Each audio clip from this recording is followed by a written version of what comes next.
What is up, guys? Welcome on back to TK's Garage. And if you looked at the title of the video, sorry about that. If you looked at the title of the video, it's true. SRT may not be going away. They're just gonna Frenchify it.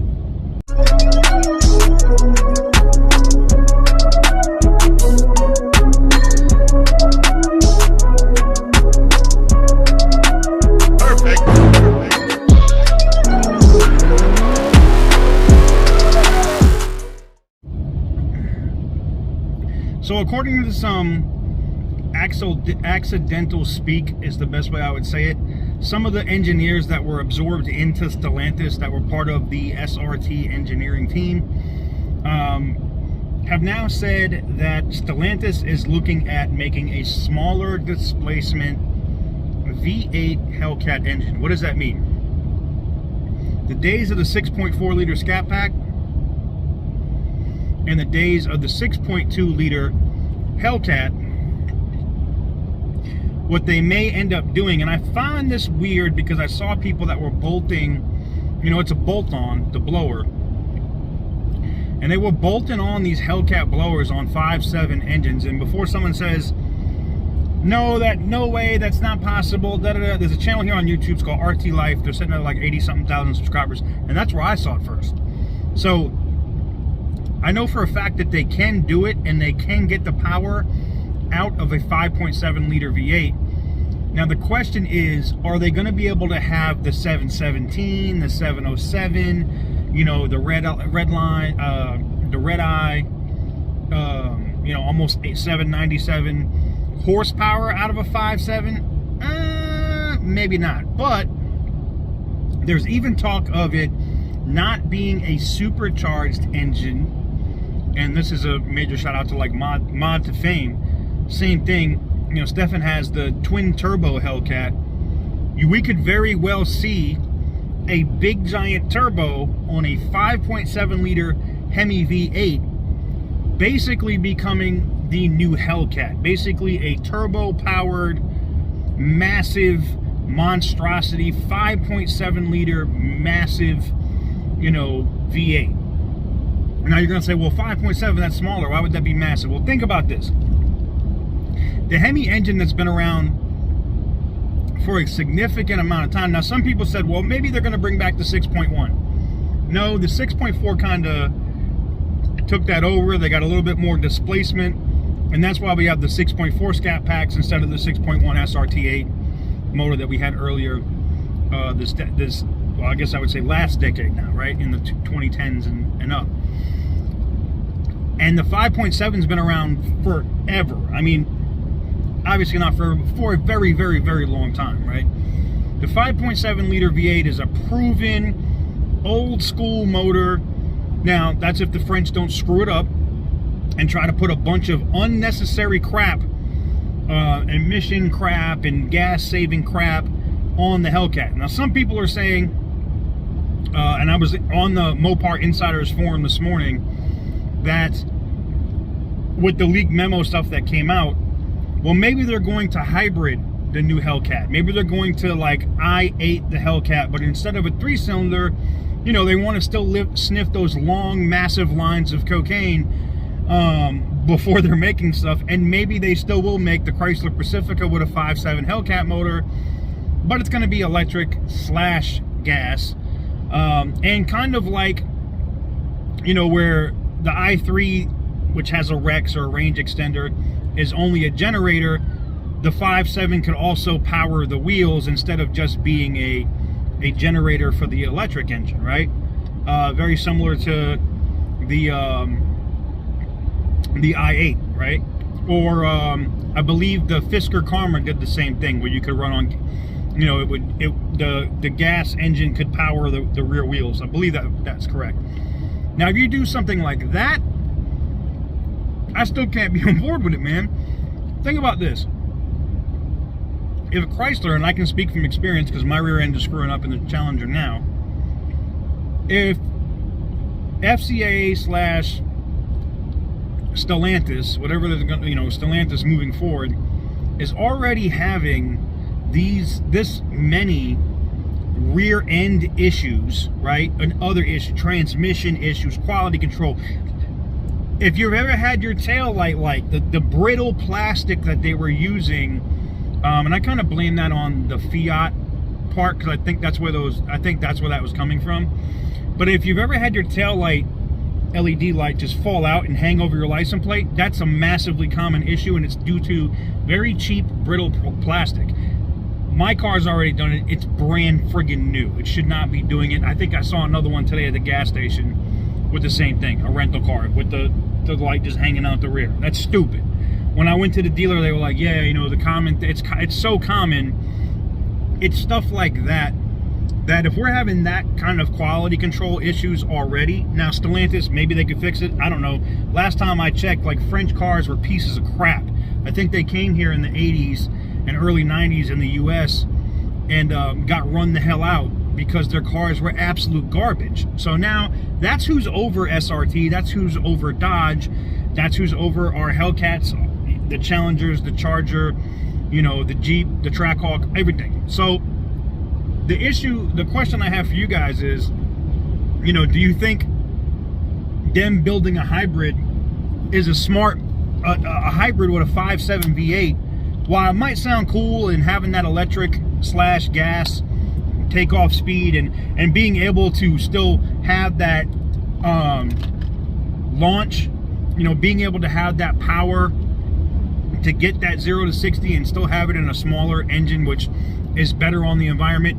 I'm cool with it if they can show solid quality control.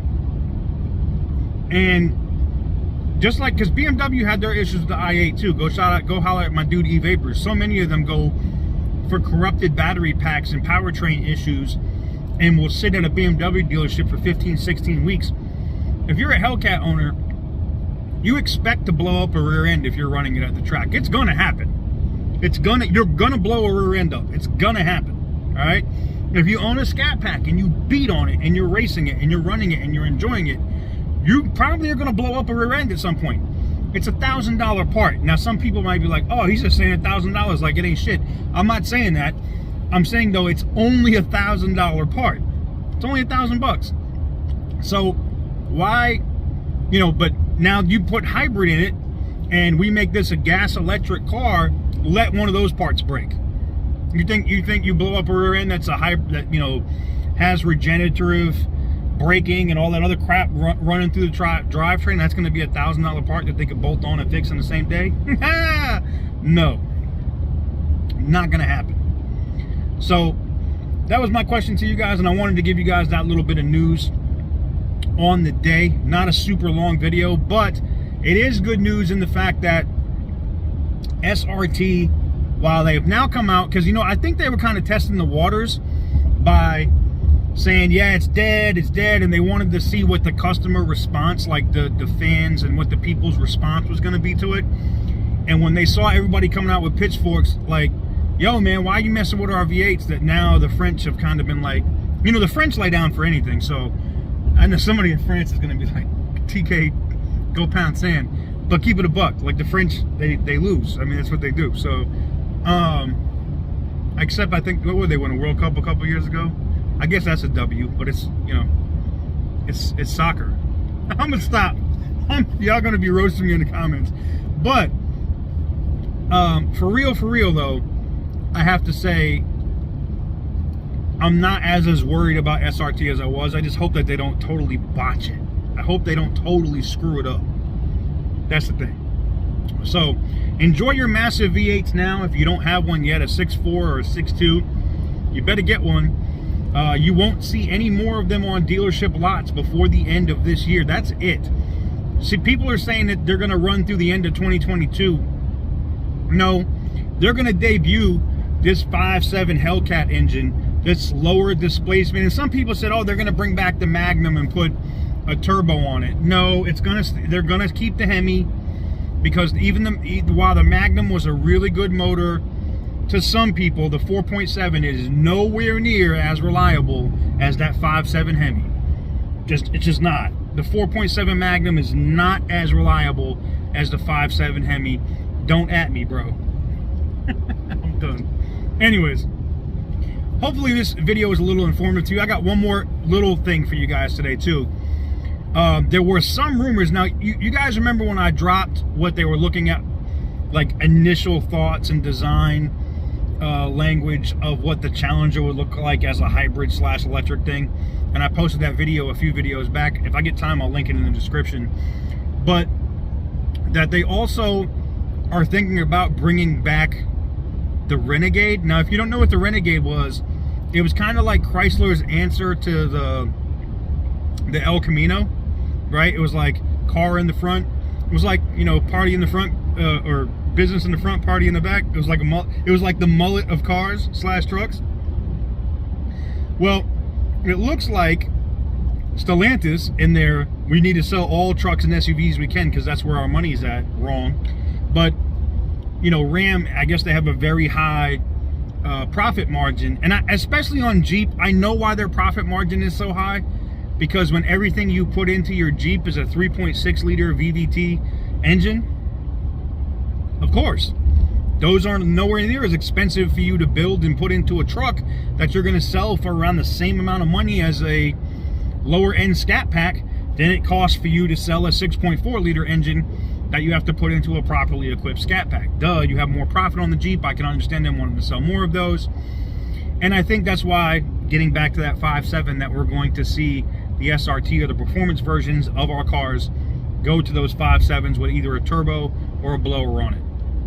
But anywho's, let me know what you guys think about that. I'm also going to put, at the end of the video here, I'm going to drop some pictures of the leaked renders of what they were looking at as far as that Renegade, and you guys can let me know what you guys think about that in the comments section down below. If you like today's video and you like what I do, again, smashing that thumbs up button lets me let the haters, the trolls, and the trolls that are mad because their dad left 10 years ago to get a pack of cigarettes and never came home, it lets them know to just stay in the room when they hear me upstairs smashing their mom sideways.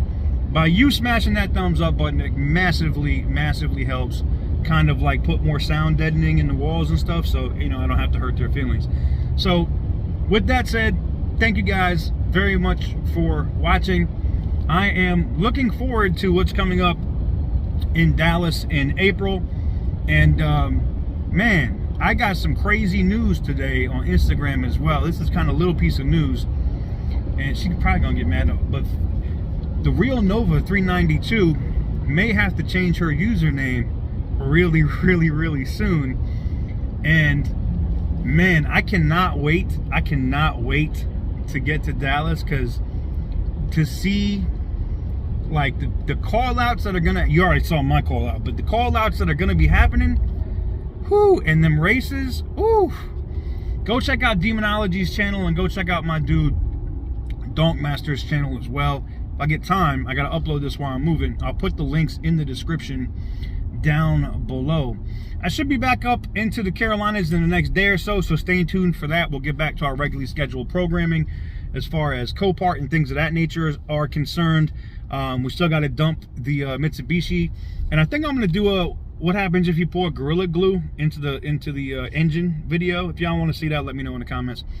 But with that said, thank you guys very much for watching, and I'll catch you guys on the next one.